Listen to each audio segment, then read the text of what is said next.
क्या होगा अगर रावण, सुपरमैन और थॉर के बीच में फाइट हो जाए तो कौन जीतेगा? और इन तीनों में से सबसे पावरफुल कैरेक्टर कौन है? डीसी का most powerful super hero Superman, Asgard का गॉड ऑफ थंडर थॉर, या लंकापति दशानन रावण? तो ये वीडियो बहुत ही इंटरेस्टिंग होने वाली है, इसलिए इसे बिल्कुल भी स्किप मत करना और एंड तक जरूर देखना ताकि तुम कुछ भी मिस ना करो। तो रावण, सुपरमैन और थॉर तीनों अपनी सुपर पावरफुल और सुपर डिस्ट्रक्टिव स्ट्रेंथ की वजह से मोस्ट पावरफुल कैरेक्टर्स में से एक है, और बहुत ही कम ऐसे कैरेक्टर्स हैं जो एक्चुअली उन्हें हरा पाए। तो सबसे पहले बात कर लेते हैं रावण वर्सेस सुपरमैन की और जानने की कोशिश करते हैं कि इन दोनों में से ज्यादा पावरफुल कौन है। बात करें रावण की, ये तो रावण महादेव का सबसे बड़ा भक्त और अपने टाइम का सबसे इंटेलिजेंट राजा था, जिसे 6 शास्त्र और 4 वेद पूरी तरह से याद थे। रावण महान ऋषि विशर्वा और राक्षसों की रानी कैकेयी का बेटा था, इसलिए वो ब्राह्मण और असुर दोनों था, और साथ ही उसमें उसकी माँ की तरफ से राक्षसीय गुण और शक्तियाँ और उसके पिता की तरफ से तेज दिमाग पहले से था। जिसके बाद अपनी मेहनत और कठोर तपस्या करके उसने इतनी शक्तियों और सिद्धियों को प्राप्त कर लिया था कि वो तीनों लोकों में सबसे शक्तिशाली बन चुका था। रावण ने एक बार घोर तपस्या के दौरान ब्रह्मदेव को अपने 10 सिर चढ़ाए थे,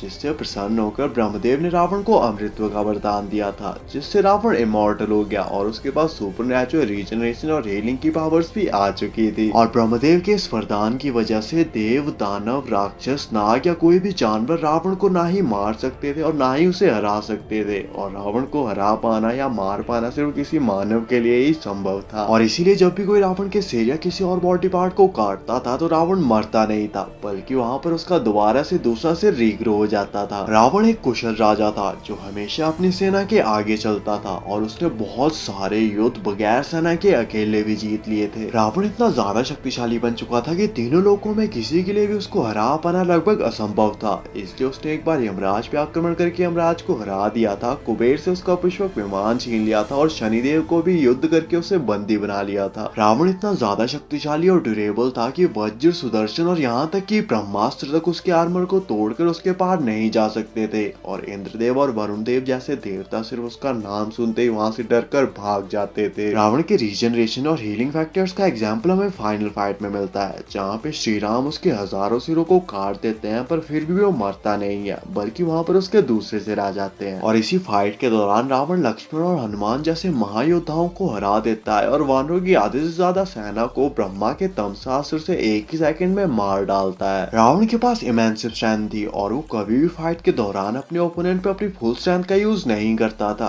क्योंकि उसे हमेशा डर लगा रहता था कि अगर उसने अपनी फुल स्ट्रेंथ का यूज किया तो वो सब कुछ डिस्ट्रॉय कर देगा। इसके अलावा रावण के पास Superman strength, speed, stamina, durability और फ्लाई जैसी पावर्स भी थी, जो कि एक ट्रेंड वॉरियर था, और वो हर तरह के कॉम्बैट और वेपन्स को यूज करना जानता था। रावण फाइट के दौरान डॉक्टर स्ट्रेंज की तरह अपने ओपोनेंट की मूव्स को प्रेडिक्ट कर सकता था, अपने क्लोन बना सकता था, और एंटमैन की तरह अपने साइज को छोटा बड़ा भी कर सकता था। रावण एक बहुत ही पावरफुल वॉरियर था, जिसकी हर एक वेपन बहुत ही ज्यादा डिस्ट्रक्टिव और मैजिकल होती थी, जो कि अर्थ या किसी भी प्लेनेट को एक ही अटैक में डिस्ट्रॉय कर सकता था। तो ये थी रावण की पावर्स, और रावण की पावर्स को अच्छे से जान लेने के बाद अब बात कर लेते हैं सुपरमैन की और जानने की कोशिश करते हैं कि आखिर सुपरमैन कितना पावरफुल है। बात करें सुपरमैन की, तो सुपरमैन डीसी यूनिवर्स का मोस्ट पावरफुल सुपर हीरो है, जो कि क्रिप्टॉन नाम के एक प्लेनेट से आया है। लेकिन जब क्रिप्टॉन डिस्ट्रॉय होने वाला होता है तो उसके फादर उसे धरती पर भेज देते हैं ताकि वो जिंदा रहकर सरवाइव कर सके। बात करें कुछ पावर्स की, तो सुपरमैन के पास Superman strength, speed, stamina, durability, fly और हीट विजन जैसी पावर्स है। सुपरमैन बहुत ही ज्यादा पावरफुल है, जिसकी एज बहुत ही स्लोली बढ़ रही है, और एज के साथ उसकी पावर्स और भी बढ़ती जा रही हैं। सुपरमैन बहुत ही ज्यादा फास्ट है, जो कि साउंड की स्पीड से मूव कर सकता है, और ऑलमोस्ट फ्लैश के बराबर ही फास्ट है, जिसे हम जस्टिस लीग में देख भी चुके हैं। इसके अलावा सुपरमैन अपनी आंखों से बहुत ही डेंजरस लेजर लाइट छोड़ सकता है, चीजों के आर पार देख सकता है, और बहुत दूर से आ रही आवाज को भी क्लियरली सुन सकता है। सुपरमैन स्पेस में विदाउट ऑक्सीजन सांस ले सकता है, और सुपर ब्रेथ को भी यूज कर सकता है, जिसका यूज करके वो किसी भी चीज को बर्फ में बदल सकता है और उसे आसानी से तोड़ सकता है। सुपरमैन इतना ज्यादा ड्यूरेबल है कि वो सन के कोर की गर्मी को सर्वाइव कर सकता है, और बड़े से बड़ा न्यूक्लियर बॉम्ब का ब्लास्ट भी उसका कुछ नहीं बिगाड़ सकते। तो ये थी सुपरमैन की पावर्स, और सुपरमैन और रावण की पावर्स को अच्छे से जान लेने के बाद अब बात कर लेते हैं फाइट फाइट कंपैरिजन की और जानने की कोशिश करते हैं कि इन दोनों में से ज्यादा पावरफुल कौन है और क्या सुपरमैन रावण को हरा सकता है। तो सुपरमैन बहुत ही पावरफुल कैरेक्टर है जो कि डीसी का मोस्ट पावरफुल सुपर हीरो है, जिसने स्टेफन वुल्फ जैसे बहुत ही पावरफुल कैरेक्टर्स को कुछ ही सेकंड्स में बहुत ही आसानी से हराया है। पर रावण जैसा कुछ भी ना ही उसने कभी देखा होगा, ना ही कभी सुना होगा, ना ही कभी फेस किया होगा और ना ही आज के बाद वो कभी करेगा। मैजिक सुपरमैन की सबसे बड़ी कमजोरियों में से एक है और रावण का हर एक अटैक सुपर पावरफुल और मैजिकल होता है। इसके अलावा क्योंकि सुपरमैन कोई इंसान नहीं है बल्कि क्रिप्टोन से आया हुआ एक एलियन है, इसलिए ब्रह्मदेव के वरदान की वजह से सुपरमैन ना ही रावण को मार सकता है ना ही उसे हरा सकता है। सुपरमैन वैसे तो बहुत ही पावरफुल कैरेक्टर है but in the end of the day उसके पास अटैक करने के लिए उसकी लेजर लाइट और सुपर स्ट्रेंथ ही है, जो कि रावण की असीम शक्तियों और ब्रह्मास्त्र जैसे अस्त्रों के आगे कहां स्टैंड करती है इसका आइडिया तुम खुद ही लगा सकते हो। रावण बहुत ही शक्तिशाली राजा था जो कि बहुत से महाबली राजाओं, राक्षसों और देवताओं तक को हरा चुका था, जो कि ऑब्वियसली सुपरमैन से कई गुना ज्यादा पावरफुल होंगे। सुपरमैन को तुम छोटे से राक्षस से कंपेयर कर सकते हो जो कि फिजिकली बहुत ही ज्यादा स्ट्रॉन्ग है, पर उसकी फिजिकल स्ट्रेंथ रावण के आगे किसी भी काम नहीं आएगी। हाँ, अगर वो विभीषण को ढूंढकर नाभि में अमृत के बारे में पता लगा ले वो अलग बात है। इन दी एंड सुपरमैन ना ही रावण को मार सकता है, ना ही उसे हरा सकता है और ना ही उसके साथ हाथ लगा सकता है, जबकि रावण के पास सुपरमैन को मारने या हराने के लिए हजारों तरीके और लाखों वेपन्स हैं। और इसलिए इन दी एंड रावण इस फाइट का एक अल्टीमेट विनर होगा और फाइट में चाहे जो भी हो जीतेगा रावण ही। तो अब बात लेते हैं रावण वर्सेस थॉर की और जानने की कोशिश करते हैं कि इन दोनों में से ज्यादा पावरफुल कौन है। बात करें थॉर की, गॉड ऑफ थंडर थॉर एक एस्गार्डियन गॉड है जो कि ओडिन का बेटा है और पूरे नॉर्थ का प्रोटेक्टर है। क्योंकि थॉर एक गॉड है इसलिए उसके पास सभी गॉडली सुपर पावर्स है। बात करें कुछ बेसिक पावर्स की, थॉर के पास godly strength, speed, stamina, durability और सुपर हीलिंग जैसी पावर्स है, पर वो अपने किसी भी पार्ट को रीजनरेट नहीं कर सकता। थॉर एक गॉड है इसलिए उसकी एज बहुत स्लोली बढ़ती है, इसलिए वो पिछले हजारों सालों से जिंदा है और अगले हजारों सालों तक जिंदा रहेगा और एज के साथ उसकी पावर्स और भी बढ़ रही है। थॉर गॉड ऑफ थंडर है इसलिए उसके पास थंडर से रिलेटेड पावर्स है जिसमें वो वेदर को कंट्रोल कर सकता है और बहुत ही पावरफुल लाइटनिंग अटैक्स भी कर सकता है। थॉर के पास म्योनी और स्टॉर्म ब्रेकर जैसी गॉडली वेपन्स भी हैं जिससे वो प्लैनेट्स को सेकंड्स में ही डिस्ट्रॉय कर सकता है और इमॉर्टल बीइंग्स को भी किल कर सकता है। थॉर इतना ज्यादा ड्यूरेबल है कि बड़े से बड़ा एनर्जी ब्लास्ट और अटैक भी उसका कुछ नहीं बिगाड़ सकता और वो न्यूट्रॉन स्टार की कॉन्सेंट्रेटेड एनर्जी बीम्स को भी सर्वाइव कर चुका है। और पावर्स के मामले में 6 इन्फिनिटी स्टोन्स की पावर्स को ब्रेक करके थैनोस का सीना चीर चुका है। तो ये थी थॉर की पावर्स और इन दोनों की पावर्स को अच्छे से जान लेने के बाद अब बात कर लेते हैं फाइट कंपैरिजन की और जानने की कोशिश करते हैं कि इन दोनों में से ज्यादा पावरफुल कौन है और फाइट होने पर कौन जीतेगा। तो थॉर फिलहाल एमसीयू का स्ट्रॉन्गेस्ट एवेंजर है जिसने हजारों लड़ाइयां लड़ी हैं, उन्हें जीता है, बहुत सारे सुपर विलन्स को हराया और न्यूट्रॉन स्टार की कॉन्सेंट्रेटेड एनर्जी बीम को भी सर्वाइव किया है। पर रावण जैसा कुछ भी उसने आज तक फेस नहीं किया होगा। थॉर के पास ऑलमोस्ट इंद्रदेव जैसी पावर्स है, पर इंद्रदेव थॉर से ज्यादा पावरफुल है और ज्यादा पावरफुल होने के बावजूद भी इंद्रदेव रावण के सामने आने से भी डरता था। थॉर रावण पे लाइटनिंग अटैक करेगा जिसका कुछ खास फायदा नहीं होगा। Hand to hand combat Ravan prefer नहीं करता और मोस्टली दूर से फाइट लेना पसंद करता है, इसलिए थॉर के पास उसका लास्ट ऑप्शन होगा उसका स्टॉर्म ब्रेकर और थॉर अपनी फुल स्ट्रेंथ के साथ रावण पर स्टॉर्म ब्रेकर से अटैक करेगा। वैसे तो थॉर का स्टॉर्म ब्रेकर रावण के आगे कुछ भी नहीं है, पर मान लो थॉर अपनी फुल स्ट्रेंथ के साथ अटैक करता है और वो हिट कनेक्ट भी होती है और वो थैनोस की तरह गलती नहीं करता और सीधे हेड पे एम करता है और मान लो समहाउ इस अटैक से रावण का सिर काट भी देता है, फिर भी रावण इससे नहीं मरेगा बल्कि रीजनरेट होकर वहां पर उसका दूसरा सिर आ जाएगा। जबकि दूसरी तरफ थॉर इस टाइप के किसी भी अटैक को सर्वाइव नहीं कर पाएगा क्योंकि उसके पास फास्ट हीलिंग तो है पर उसके पास रीजनरेशन की पावर नहीं है। इसके अलावा ब्रह्मदेव के वरदान की वजह से रावण को सिर्फ कोई इंसान ही मार सकता है, जबकि थॉर एक गॉड है इसलिए चाहे थॉर कुछ भी कर ले वो रावण को नहीं मार सकता। इन दी एंड थॉर ना ही रावण को हरा सकता है ना ही उसे मार सकता है, जबकि दूसरी तरफ रावण के पास थॉर को मारने के लिए हजारों वेपन्स और हजारों तरीके हैं और तीनों लोग रावण से ऐसे ही नहीं डरते। फाइट के दौरान चाहे जो भी हो पर रावण इस फाइट का एक अल्टीमेट विनर होगा और थॉर ना ही रावण को हरा सकता है ना ही उसे मार सकता है और थॉर के पास विभीषण भी नहीं जाएगा ये बताने के लिए कि उसकी नाभि में अमृत है। बाकी आपको ये वीडियो कैसी लगी इस फाइट की और क्या पॉसिबिलिटी हो सकती है और एमसीयू ऐसा कौन सा कैरेक्टर है जो रावण को हरा सकता है, कमेंट करके जरूर बताना। ऐसी अमेजिंग वीडियोस के लिए चैनल को सब्सक्राइब कर देना एंड थैंक्स फॉर वॉचिंग।